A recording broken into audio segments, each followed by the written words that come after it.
Structure of flower पढ़ लेते हैं, क्या स्ट्रक्चर होती है इसकी। तो जैसे आपको यहाँ पे डायग्राम में दिख रहा है, ये एक क्या है, एक फूल है जिसका ये क्या है, स्ट्रक्चर है, ठीक है ना। इसमें देखें तो ये जो ग्रीन वाला पार्ट है, ठीक, इनको हम क्या कहते हैं, सेपल्स, ठीक है। जब फूल होता है, आप जैसे फूल तोड़ते हैं उसमें आपको दिखता है ना ग्रीन वाला पार्ट जो स्टेम से जुड़ा रहता है, तो ये क्या है यहाँ पे, इसमें ये वाली जो इसकी स्ट्रक्चर है इसको क्या बोलते हैं, सेपल्स। ये क्या है, स्टेम, ठीक है। ये क्या है, नीचे वाला पार्ट इसका बना रहा है। फिर ये देख रहे होंगे आप यहाँ पे जो कलरफुल ये पिंक पिंक सा दिख रहा है आपको, ठीक है, ये आप जिनको कहते हैं ना गुलाब वगैरह पत्तियां, जिसको पत्तियां हटाते हैं, ठीक, उसमें ये क्या है, जो इसमें कलर किसकी वजह से है, एंथोसाइनिन की वजह से है। किसकी वजह से है जो कलर इसके अंदर, एंथोसाइनिन की वजह से। यही वो वाला पार्ट है जिसको देख के जो इंसेक्ट्स वगैरह जो भी होते हैं वो क्या आते हैं, इससे अट्रैक्ट होके आते हैं। ये किस चीज के लिए रिस्पॉन्सिबल है, अट्रैक्शन के लिए। और एक चीज मैं बताती, जरूरी नहीं कि वो कलर देख के आते हैं, वो किस लिए आते हैं, क्योंकि इनसे क्या यहाँ पे क्या रहती है, उनकी फूड सोर्सेज रहती है, नेक्टर रहता है उनके लिए, क्या यहाँ पे क्या मिलते हैं उनको, इनको यहाँ पे सोर्स मिलता है, रस मिलता है, भी तो वो यहाँ पे आते हैं। तो ये क्या होते हैं, ये होते हैं पेटल्स।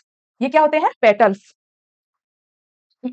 ठीक। ये वाला पार्ट हमारा हो गया सेपल्स, और ये वाला जो हमारा कलरफुल पार्ट है, कलर रिस्पॉन्सिबल किसकी वजह से है इसके अंदर, एंथोसाइनिन की वजह से इसके अंदर कलरेशन है, ठीक। तो ये क्या है हमारे इसके अंदर, पेटल्स है, ठीक।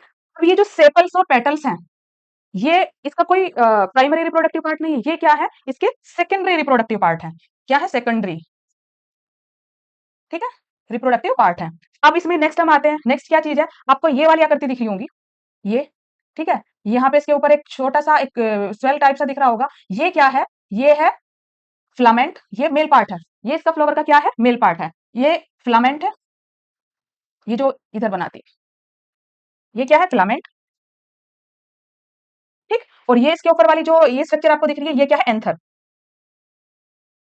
ठीक है। तो ये क्या बनाते हैं फ्लावर में, इसके अंदर बनाते हैं मेल पार्ट। और अगर मैं इन दोनों को ही कंबाइन कर दूं तो ये क्या बनेगा, स्टेमन,